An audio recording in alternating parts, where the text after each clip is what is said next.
Bonjour à tous. Terminons aujourd'hui le récit de cette rencontre très improbable entre un prisonnier, Joseph, et puis deux grands responsables de l'administration de Pharaon, l'échanson, celui qui lui donne à boire, et le panetier, celui qui lui donne du pain à manger. Tous les trois se retrouvent dans la prison. Et voilà que Joseph a donné l'explication à l'échanson du rêve qu'il avait fait, et cette explication est bienveillante. Dans 3 jours, tu seras rétabli dans ta charge. Et il lui avait dit, souviens-toi de moi quand tu seras heureux pour me faire sortir aussi de cette prison. Et au chapitre 40 et au verset 16 et suivant, le panetier, voyant que l'explication était favorable, raconte aussi son rêve à Joseph. Et voilà que lui a 3 corbeilles de pain sur sa tête, mais les oiseaux du ciel viennent manger dans les corbeilles, et il ne sait pas ce que cela veut dire. Et Joseph lui répond, voilà l'explication. Verset 19, encore 3 jours, et le Pharaon relèvera ta tête au-dessus de toi, et te fera pendre à un bois, et les oiseaux mangeront ta chair. Si l'issue, l'explication de ce rêve est bénéfique pour les chansons, elle est catastrophique pour le panetier. Joseph est en train de lui dire, dans 3 jours, tu seras mort.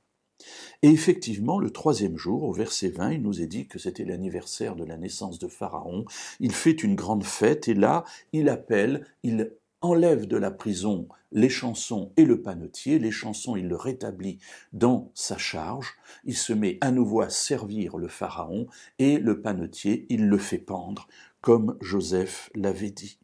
Alors bien sûr, on se souvient que ce n'est pas Joseph qui interprète les rêves, mais c'est Dieu qui lui donne les explications.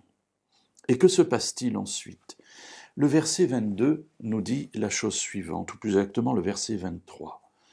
Le grand échanson ne se souvint pas de Joseph, il l'oublia. Ingratitude ? Certes, certainement même.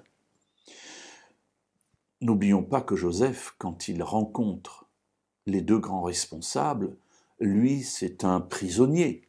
Certes, il a la responsabilité de la prison, mais c'est un esclave, et les grands ne font pas attention aux esclaves. Ils y ont fait attention parce qu'ils en ont retiré un avantage immédiat. Il leur a expliqué leurs rêves, mais ils n'ont pas d'acquaintance avec ce personnage-là.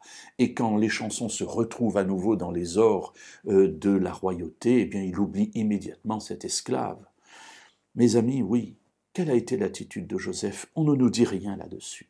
On nous dit simplement que ce n'est que 2 ans plus tard qu'il va y avoir une issue favorable à cette situation.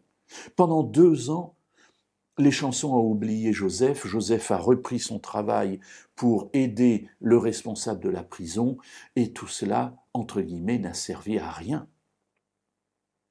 Je me plais à penser que l'attitude de Joseph n'a pas été de la rancœur, de l'amertume. Sans doute que Joseph s'est dit, eh bien Seigneur, j'ai fait ce que tu m'as demandé de faire, et en cela je suis heureux, peu importe le résultat. Mais cela nous montre quelque chose d'important aussi dans notre vie, c'est que toute chose concourt au bien de ceux qui aiment Dieu. Une phrase que l'apôtre Paul exprimera beaucoup plus tard, évidemment.